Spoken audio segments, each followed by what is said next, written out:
All right, we're going to talk about financial applications today. And if you'll take out your guided notes that you should have. Let's work the first problem. This should be a review from Algebra 2. So number 1 reads, how many years would it take for an investment to double if the initial investment was compounded quarterly at 6% annual interest? So compounded quarterly means that our n in our equation is equal to 4, because that's the number of compounding periods. And at 6% annual interest means that R is going to equal 0.06, because we need to use R as a decimal in order to input that into our equation. Make it a little bit bigger here. Okay, so our P original, they don't tell us how much money that we're starting off with. So we're just going to call it P original. And the P final is going to be double P original, because that's what we want to do, is double the money that we're making. And as I just commented, for R is going to equal 0.06. And then let's use our equation, which I put over here, the compound interest formula, for other than compounding continuously. And let's see, I'm going to put 2. P original equals P original times 1 plus 0.06 over 4 to the nt. So this is going to be 4 times t, because they didn't, tell us how long the time was. That's what we were trying to solve for. Okay, so the first thing I would do is divide by P original, which gets rid of these 2, and I'm left with 2 equals 1 plus 0.06 over 4 to the 4t.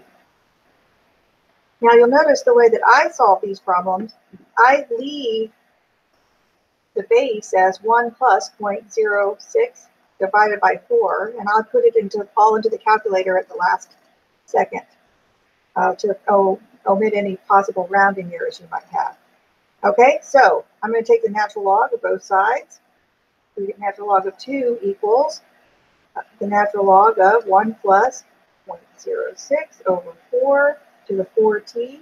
And using our properties of logs, I can bring this 4t down in front. So I get the natural log of 2 equals 4t times the natural log of 1 plus 0.06 over 4. And now I have to solve for t. So I'm going to take the natural log of 2 and divide it by the things I'm multiplying on this side. So t is going to equal the natural log of 2 divided by 4 natural log of 1 plus 0.06 over 4. And we're going to put that in the calculator now. And I've got my calculator over here at the window. Let's see here. We're going to go second quit. And we're going to go alpha F1 so I can get a fraction. And type in natural log of 2. And then move to the denominator. And that's going to be 4 times natural log of 1 plus, oops, I have too many parentheses. Get rid of one of these. I'm going to do alpha F1 again to get another numerator over denominator. 0.06 divided by 4.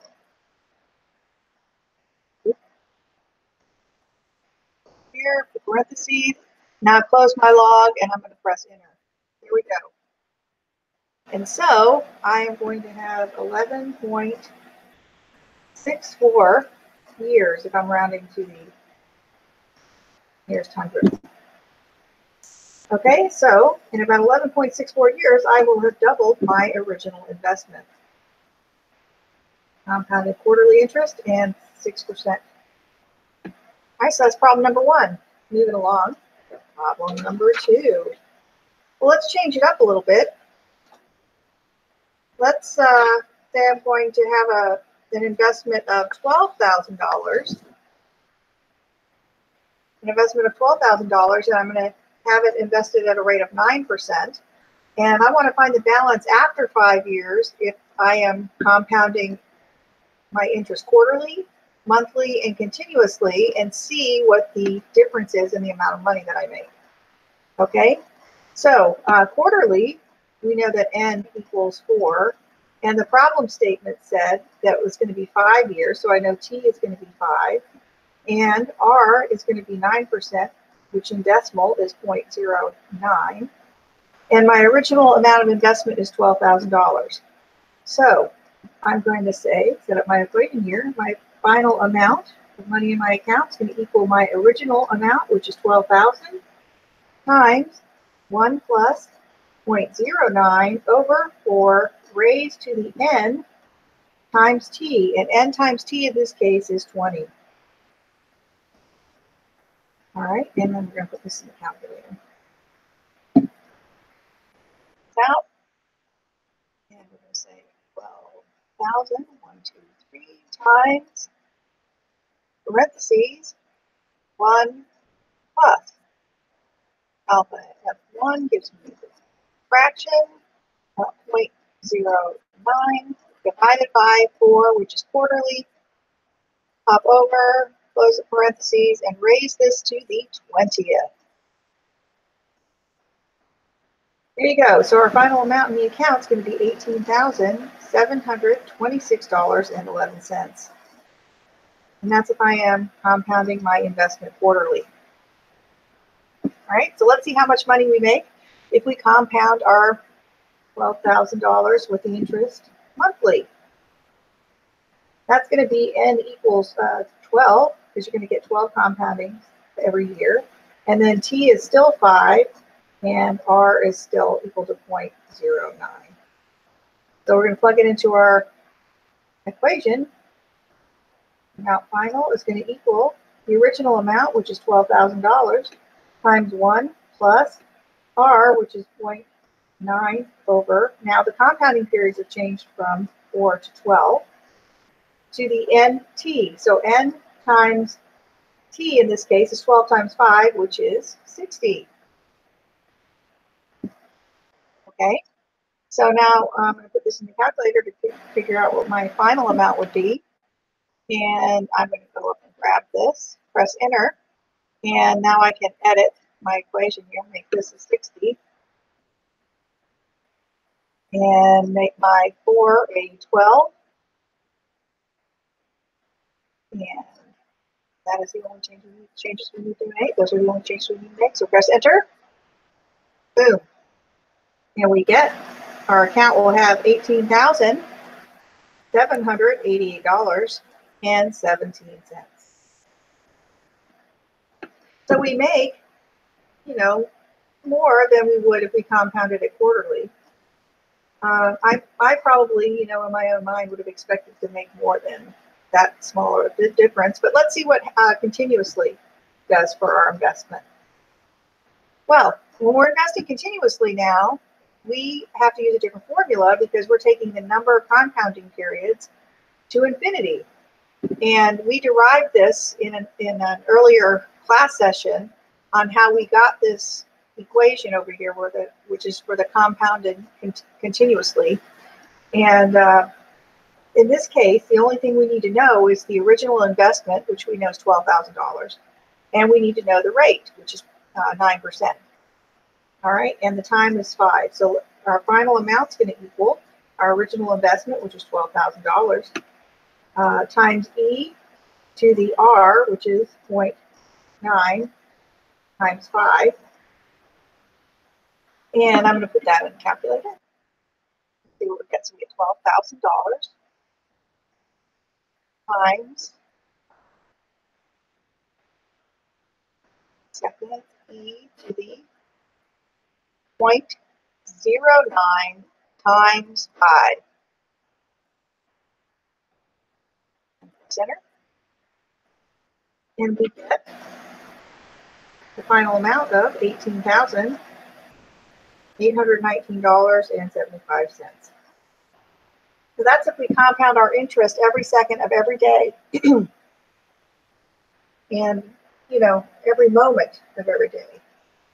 And again, I would have thought we would have had a much more dramatic difference in the amount of money that we make. But I mean, surely $18,819.75 is a better rate of investment than $18,726.11. But just I wanted to do that for comparison's sake. All right, so that's number 2. Example. Let's do number 3. Let's say Stan invests money at an interest rate of 7.2%, compounded continuously. How long will it take Stan to triple his money? Well, again, they don't tell us an amount of money here.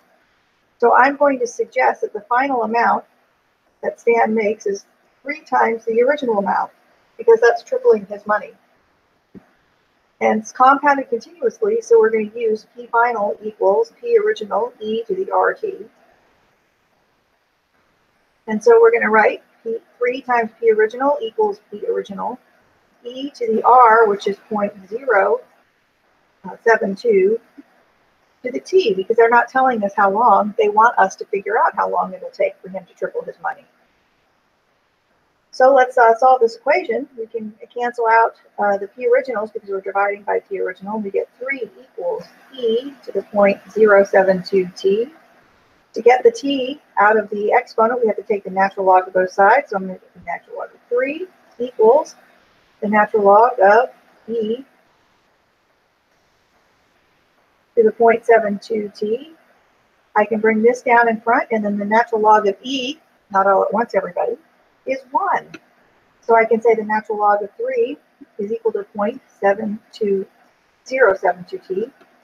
And then solving for t, we get natural log of 3 divided by 0.072. And let's do that on our calculator here. Figure this out.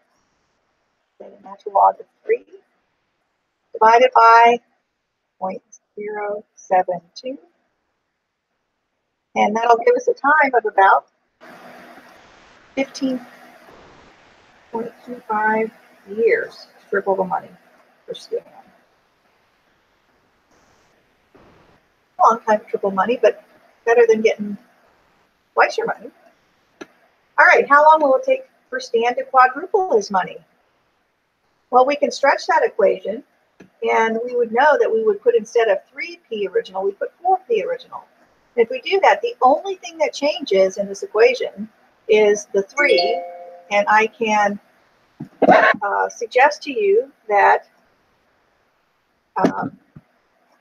all I have to do is change this 3 and the time to a natural log of 4 over 0.072. Hope everybody can see that. And then we're going to get approximately this and change that 3 to a 4, and then at 19.25 years. So about 2 years longer, and then he quadruples his money. All right, number 4, example 4 here. It says, at what interest rate, compounded continuously, would you have to invest $8,000 in order to have the investment worth $10,000 after 5 years? So they're telling us here, P final is 10,000. P original is 8,000. And they're telling us T is equal to 5. And it's compounded continuously, so we're using P final equals P original e to the RT. But they're not telling us the rate. So in this case, we're solving for the rate. So let's plug in our equation, the information we know. 10,000 equals 8,000 times e to the 5r. All right, and I can get rid of 3 zeros here, 3 zeros here, and I get 10 divided by 8 equals e to the 5r. I can take the natural log of both sides. This is 10 over 8 equals 5r, natural log of e, but the natural log of e is 1. And then r equals the natural log of 10 over 8 divided by 5. And r is approximately, let's see what we get here. Put that in the calculator. We get natural log of 10 divided by 5 oops, I'm sorry, divided by 8, all divided by 5, and we get the rate is about 0.0446, which if I was going to write this as a rate the way we usually talk in percent, I'd have to multiply this by 100, and I get the rate that his investment will be 4.46%. He'd have to find somewhere that he can invest it at 4.46% in order to have his his investment go from $8,000 to $10,000. Okay, so that's solving for a rate. But the new stuff is something called future value and present value. And future value is the future value of your investment over a long amount of years. And the kind of problem that you would be looking at is one like this. To plan for retirement, a person who has just started his first job has $200 per month taken out of his paycheck to put into an annuity which earns 8% interest compounded monthly. What is the future value of the annuity in 40 years? So we need to know how much money this person's going to make if they save $200 a month and don't touch it for 40 years. Okay, now I am going to give you guys these formulas here. And the formula is future value equals R, which is the recurring deposit amount, which means that's how much he's putting in his account every month. That's R, times the quantity, 1 plus I to the n. Now, I in this case is very different than what we're used to. I has been before the interest rate, but in this case, I in this formula stands for the interest rate as a decimal over the number of times it's compounded per year, or I like to say the number of payments per year.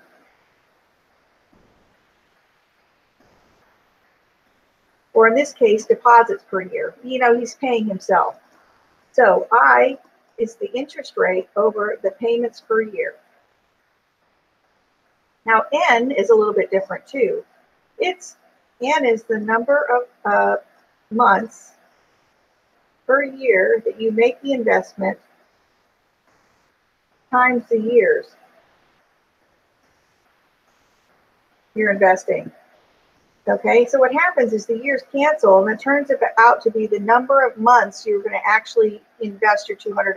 So if this person is going to invest $200 a month for 40 years, he's going to have how many months per year? Well, he's going to have 12 months per year. And then how many years is he going to invest 12 times a month? Well, that'll be times 40. And in this case, that equals 480 payments to himself into his account. The interest rate in this case, as a decimal over the number of payments per year, is going to be the interest rate, which is 0.8, so 0.08, over the number of times he puts money in his account, which is 12. So that's what I equals, and that's what N equals, and it's a little bit different than what we're used to. And R is the recurring deposit amount, which is $200. And the future value is the value of the money in your account after N months. All right, so here we go. We're going to plug in our formula. Future value of his investment will equal R, which is 200, times 1 plus the I value that we know, which is 0.8 over 12, raised to the N, which is 480, minus 1, all divided by I again, which is 0.08 over 12.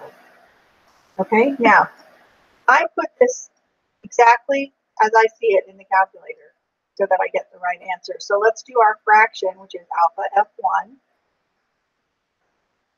And then we're going to get 200 times, we have to have another set of parentheses here, 1 plus, and then another fraction, 0.08 divided by 12. Pop off the fraction here. Close that, raise it to the 480, and then subtract 1. Close the parentheses. And then in the denominator, I'm going to put another fraction. So it's going to be alpha F1, and then it's going to be 0.08 divided by 12. I think the hardest part to these calculations is just making sure you get them into the calculator right. And so some practice for that is helpful. And with the new technology, being able to use the alpha F1 to get fractions, that's going to be very, very, very helpful to our cause here to get the right answer. All right, so I'm going to press enter. Drum roll. Wow. So this young person who invested $200 a month for 40 years has an investment in the end $698,201.57. Now that's a lot of money. Which is pretty amazing. But I know your burning question is this, right? Well, okay, so he paid $200 a month. How much did he put in? So how much did he really make? You know, because he was making $200. And then what did the interest buy him? Or what kind of interest did he get? Well, we have to figure out how much this young person deposited. Well, the amount deposited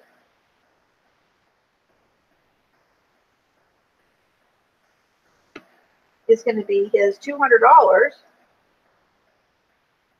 times how many times he deposited it. Well, over 40 years, we figured out that he deposited it 480 times. So it's going to be 480. And that's going to give us how much money he actually put in the bank. So that's 200 times 480. I've done that in my head probably. And that's $96,000 of his own money went in the bank. And so his interest income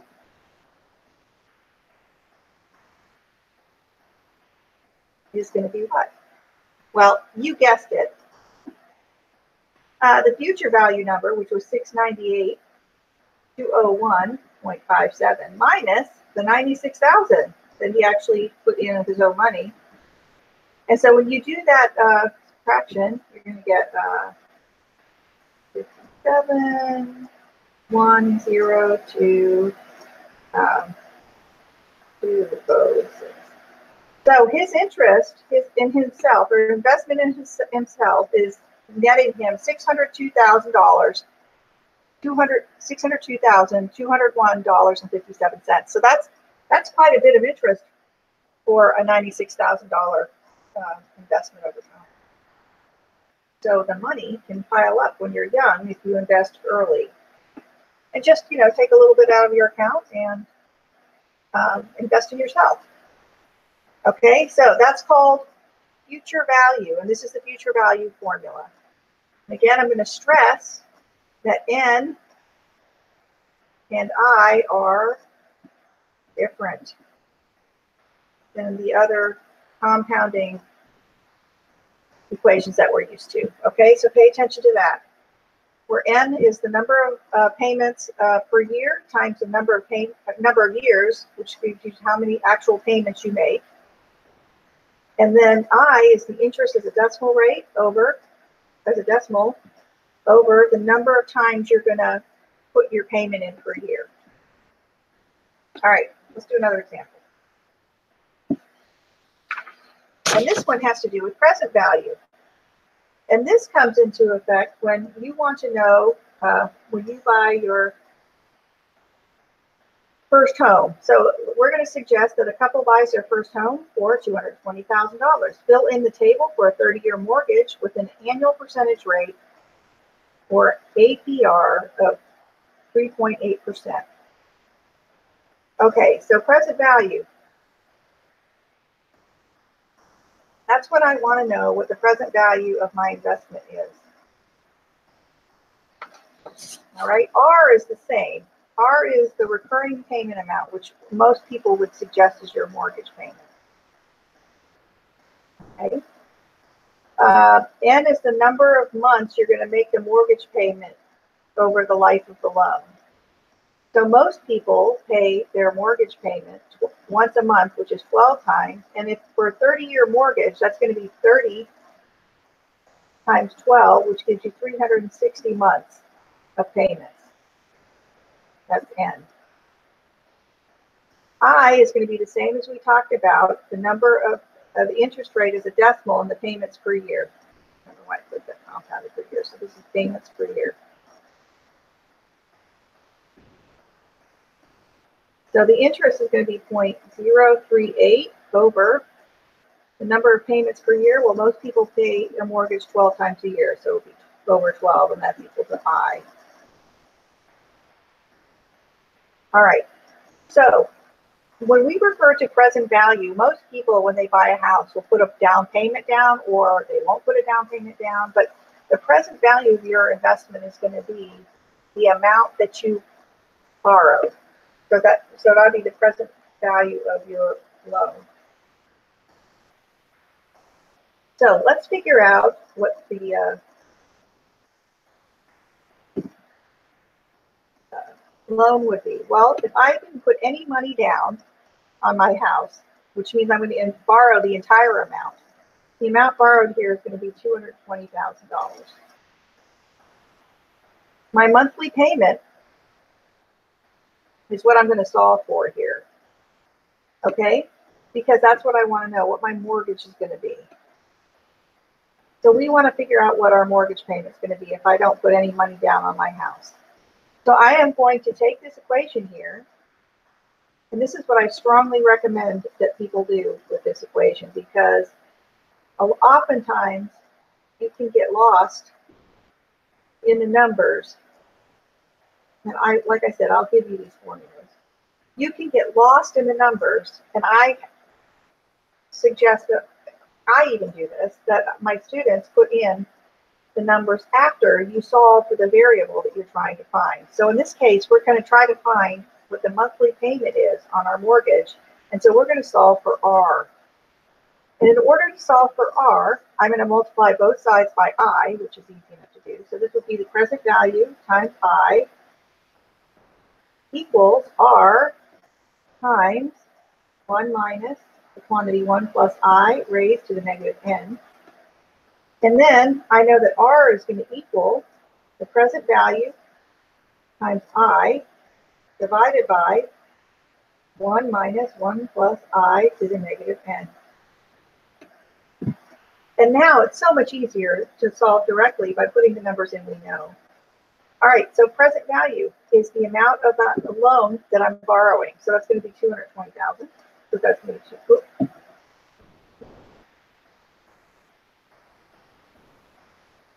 I is going to be what we computed up here to be 0.038 over 12, which is the number of payments per year, divided by 1 minus 1 plus 0.038 over 12 raised to the negative 360.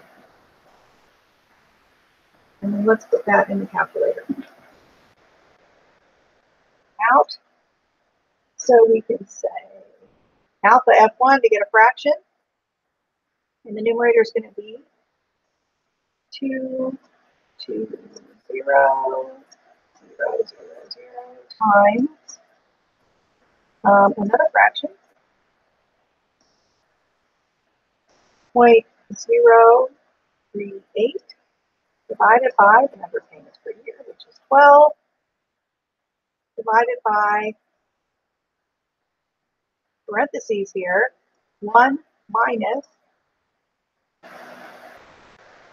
parentheses 1 plus another fraction, alpha F1, 0.038 divided by 12,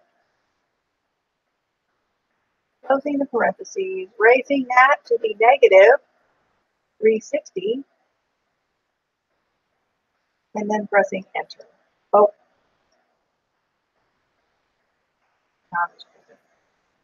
calculating forgiving. Okay, so what's my monthly payment going to be? Well, it's going to be $1,025.11.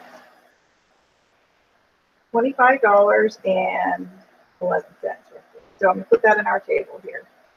So $1,025.11. So that's my mortgage payment. Now, the amount paid to the bank over the life of the loan. Well, what does that mean? That means I'm going to be paying my mortgage payment how many times? So it's going to be the mortgage payment, so R times 360, because that's how many times I'm going to pay my mortgage. All right, so we got to do that calculation. So I'm going to here grab that times 360.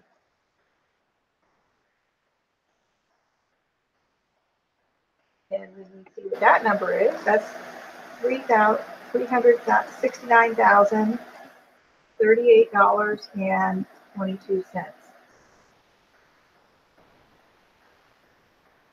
Okay, so that's a lot of money to have paid the bank on an amount that I borrowed, which is $220,000. Okay, so how do I figure out how much interest the bank got? Well, the bank's interest profit's going to be the amount that I paid, or the couple paid, over the life of their loan, minus the initial amount that the bank paid out. Okay, so this is going to be your this column minus this column. So let's do that. We'll say this is going to be $369,038.22 minus the $220,000 investment the bank. I think I put enough zeros in there. Yeah. So the bank of the life of the loan gets $149,038.22. That's a lot of money for the bank to get. All right, so what happens then if we have a gift from our parents, or we've saved up money to put a down payment on our house to this number? The amount borrowed then suddenly becomes not $220,000, but $210,000. So there we go, $210,000. And if I want to find out what the monthly payment is for that, what is the only thing in this equation I have to change? That's right, I heard it in the back. I have to change this 220,000 to 210,000. So let's do that. In the calculator, I can pop up and grab my original calculation here and go and change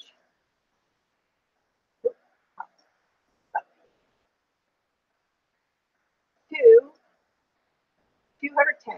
Make that a 1, because the interest rate is still the same, and the number of times I would pay a year are going to be the same, and the life of the loan is going to be still 30 years.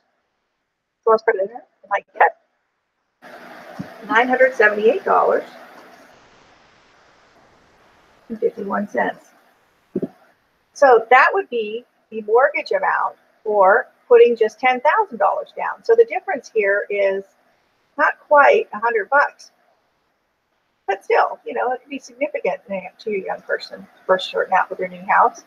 And how much money do they pay over the life of the loan if they put $10,000 down? Well, I'm still going to take the R amount here and multiply it by 360. So let's do that. We'll take the R amount times 360. And we get 352,263.76 roughly. All right. And if I want to know how much interest the bank is going to get over that period, I'm going to take the amount that we paid over the life of the loan and subtract the original investment. So here we go. I'm going to say minus 210,000. Enter. And that's going to be 142,263.76. So that's about almost $7,000 difference that the bank's going to lose in profits if you put $10,000 down. So let's do this last calculation. Now I'm going to put down $20,000, so the present value of my loan amount will be $200,000 because that's how much money I'm going to ask for the loan to be. And we're going to solve for R, and using the same equation, all we have to do is come down here. Instead of put 220,000, we're going to put how much we're asking for the loan to be, and that's 200,000. So let's go back to the calculator, pop up here and grab calculation, and I'm going to pop down and just change the numerator from a 1 to a 0 here, and that's if I put $20,000 down, and we're going to press enter, and we get $931 and 91 cents. All right, so let's see how much money is actually paid to the bank. So we're going to take that number and multiply it by 360 because that's how many payments you'll make over the 30 years. Press enter, and that's going to be $335,489.29. And let's see what the bank's profit will be by subtracting that number from the amount that we borrowed, which would be minus. And we get $135,489.29.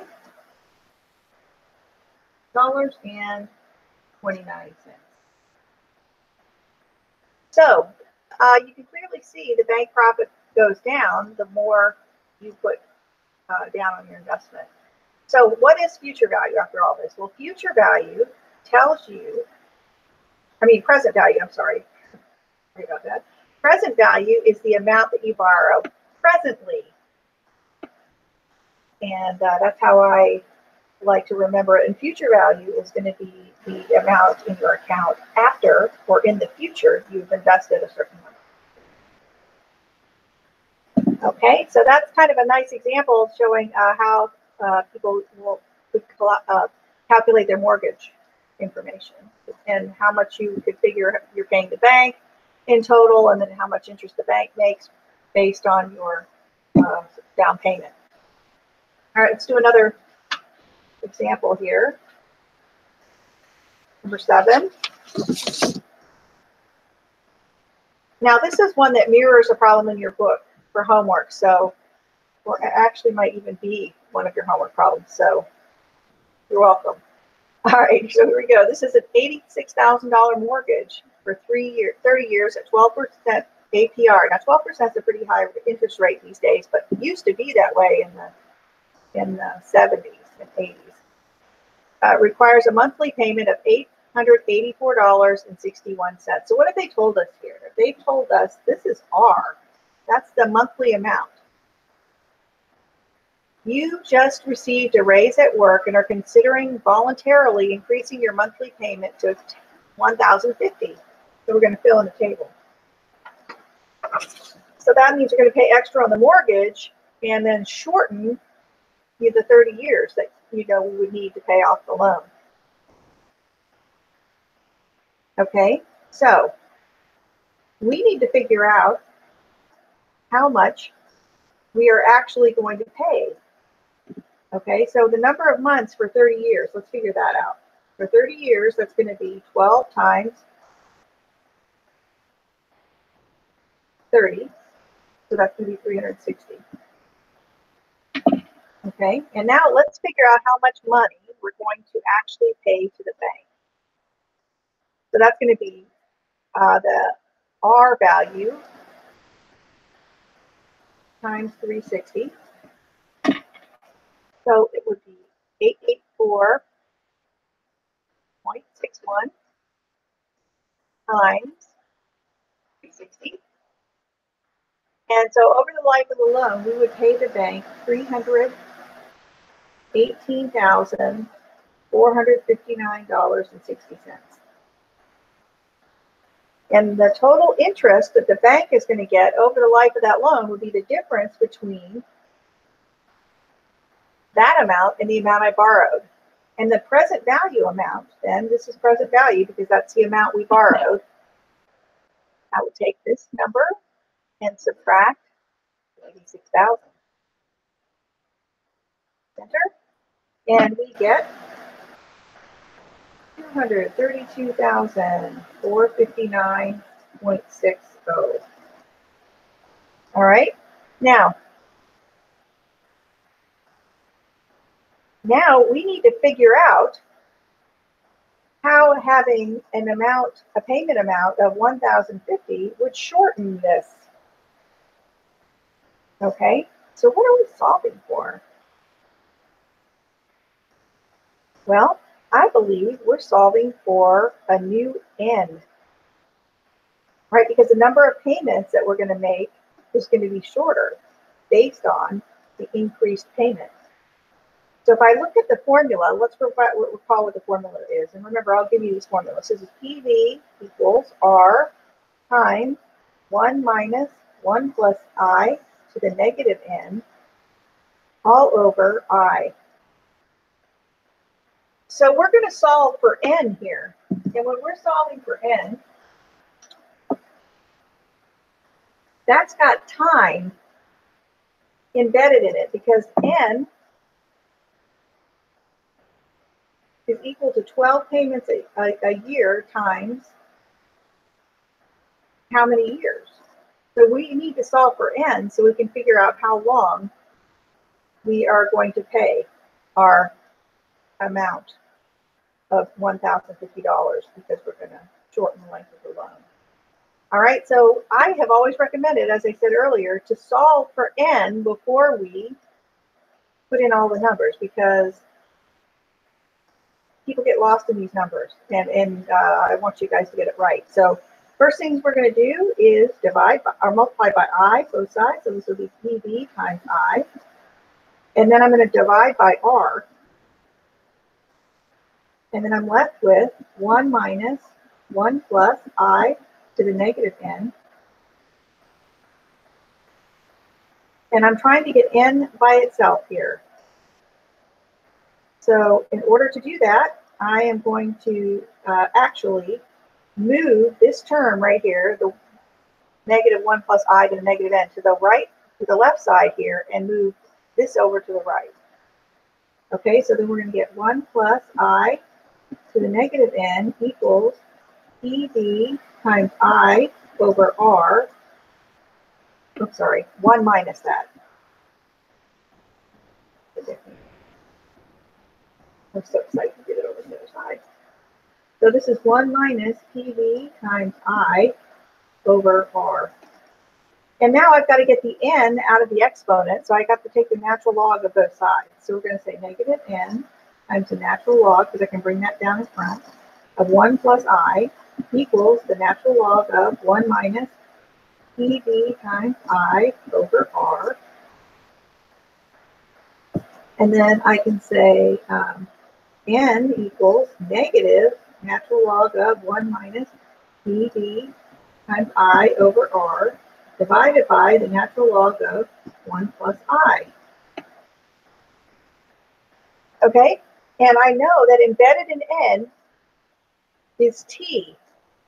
So I'm just going to put a 12t here equals negative natural log of 1 minus PV times I over R divided by natural log of 1 plus I.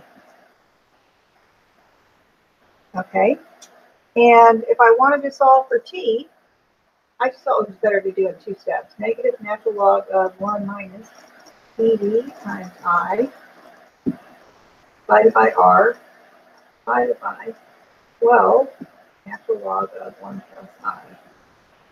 And now we can solve for how many years it's going to take, because it's going to be shorter than 30, we know, because it's going to be 30 years. We were given that it'll be 30 years for the $884.61 of investment. So let's see what happens when we plug in the numbers. So what do we know? Well, negative natural log 1 minus the present value is going to be the amount of the loan, which was $86,000, times I, which is the interest over the number of times that you're going to pay your mortgage a year, which is our interest rate, if we recall up here, was 12. So it's going to be 0.12 over 12 divided by the monthly payment, which was 884.61, all over 12 times natural log of 1 plus 0.2 over 2. And then I'm going to put it in the calculator. All that number madness. All right, so let's do this. We're going to do alpha F1 to get a fraction. And we're going to put negative natural log of 1 minus, we need a new fraction. And that's going to be 86,000 times another fraction to death here, which is 0.12 divided by 12 over the 884.61. Ooh, yeah, that's right. I was just checking the calculator there. Yeah, that looks right. All over divided by 12 times natural log of 1 plus new fraction, alpha F1, 0.12 divided by 12. Close the log. Off of there. Let's just double check our work here. Negative natural log of 1 minus 86,000 times 2.12 over 12 over 8.61. Yep, I'm liking the math. So let's see what happens. Huh. Oh, wait. That makes sense. It'll be 30 years, right? Because that I used in my calculation here, the loan amount. I mean, the original amount. What number did I need to put here? I needed to put 1050.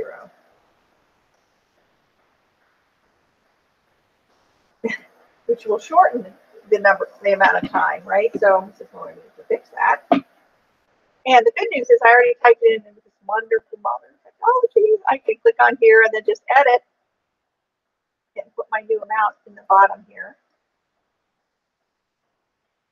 Silly girl, 1050. Hop off, and hopefully this time it'll be less than 30 years because that's what we wanted it to be. Because when we make more on our payments on our mortgage, it's going to be, drum roll, 14.32 years, roughly. So that means if I make extra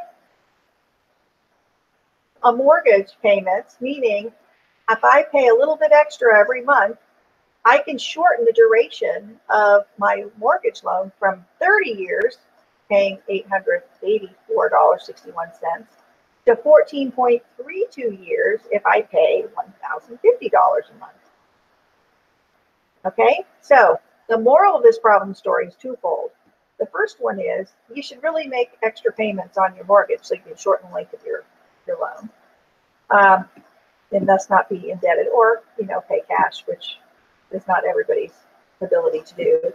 And the second moral of this problem story is I would solve for what you need to solve for using the letters first, and then plug it into the equation, because it makes things so much easier, and then you don't get rounding errors, and people just, when there are numbers in here, it gets all discombobulated sometimes. And when you use the letters, at least you can follow what you did and double check your work. Okay, so that's a tough one. I would say that's a really hard problem. But we have just a couple more topics to talk about in this video on financial applications here, and that is the APY formula. Now, this APY formula is a way, the annual percentage yield, for us to compare different types of investments and make them annualized, which is nothing more than the growth factor that I spoke to you guys about several lessons ago. Okay, and this is the way that I like to calculate it. Okay, so let's say we're going to calculate $4,500 at 7% compounded monthly. Well, we all know the compounded monthly formula is P sub F is equal to P original times 1 plus R over N to the NT. Okay, and then we know our investment amounts here is going to be $4,500. And it's going to be 1 plus 0.07 over, we're compounding it monthly now, so N is 12. And that's going to be to the 12 times T. Now, when we're trying to find the annual percentage yield, we need to get this T to be standing all by itself. And in order to do that, I would love for you to consider this. Let's figure out what this number is here, because that's going to be having a 1 in front of the T, so it'll be annualized. So we can say this is $4,500 times, and if we put this in the calculator, let's see what we get. We get parentheses 1 plus 0.07. Well, let's do it with my fraction helper here. So this is 1 plus alpha F1, and we're going to go 0.07 or 0.7 divided by 12. Pop off of there, close parentheses, and we're going to raise it to the 12. And we're going to get a number. Well, what do we get? We get the number of 1.07229 to the T. And so what we've done is annualized it. And so this right here would be the APY, because we've annualized it, which is the annual percentage yield. And that would be 7.229%. So when you are investing at 7% compounded monthly, your average annual yield will be 7.229%. So you're going to be making actually more than 7% annually because you are compounding it monthly. And how you can figure out what the actual annual yield is going to be is if you break out the 12 and figure out what this is as a decimal, and you'll know what the annual percentage is. Okay, what about this one? If we're doing $10,000, that's my initial amount, 10,000. You notice we're not even touching the amount invested. And then this would be 1 plus, if we're doing 3.75% quarterly, that would be 0.0375 over 4 raised to the 4T. And if I want to annualize that, what are we going to do? Yeah, I heard that. We're going to isolate this so we can annualize our number. And let's figure out what that is on the calculator. Hop up here and grab this and edit it.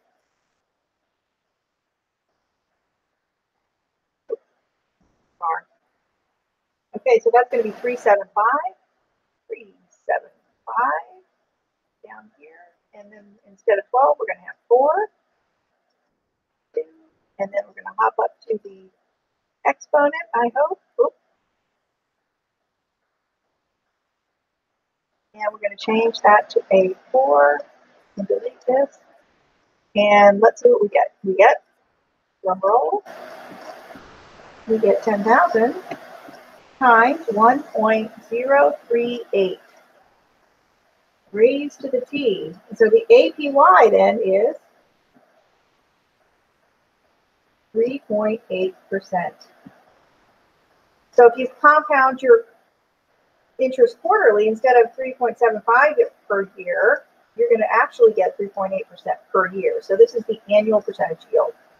Like, so you can compare apples to apples instead of comparing apples to oranges. All right, last one.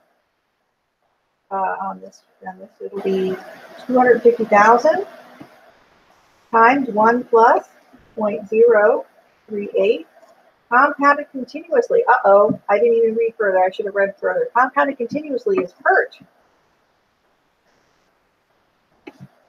All right, so let's see what happens. So this would be times e to the r, which is 0.038 t.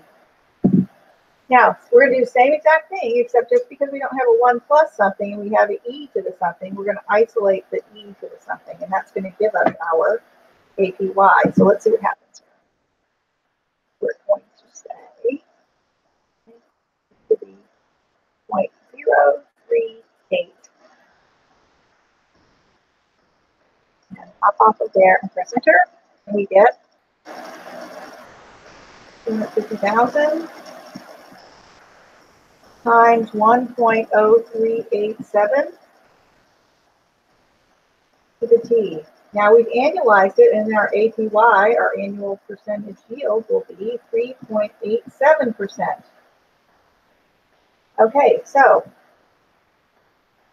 we actually are going to make 3.87. Now, continuously, there's not going to be as much difference because, I mean, we're compounding continuously. There's not, you can't compound it any more than continuously, so it's going to be pretty close. All right. Okay, let's see what we got left here. So APY is really easy. You just isolate the T and figure out what your is your yearly rate. Okay. And this is why it's important, because I like to do an example here where we're actually comparing investments. Okay. So let's say we are earning 8.75% annually, compounding quarterly, or we have a choice. We can earn interest 8.75% compounded quarterly, or we can earn 8.7% compounded monthly, and we want to know the difference and which one is the better investment. So what we have to do is annualize this. So I would say this is the first one. This is the first, I'll say choice A here. And this will make this one A and this one B. For choice A, our possibility is going to be 1 plus 0.80. Almost try again. Almost done here. My brain can't fizzle out here. 0.0875 over, I'm compounding it quarterly, so it's over 4, raised to the 4t. All right, and B, and I'm going to be doing the original amount, so the same amount for both. So the original here would be 1 plus 0.087 over 12 raised to the 12t. And I want to see which investment is better. So what we're going to do is we're going to isolate both of these mathematically and annualize them to see which rate would be better over a year. Okay, so you got to put that in the calculator. All right, so 1 plus alpha F1 fraction 0.0875 over 4. Pop off of that, raise it to 4, and I'm going to get a number. And that's going to be P original times 1.0904. And I'm just going to, put a couple decimals so we can see to the T. I'm going to do the same thing over here.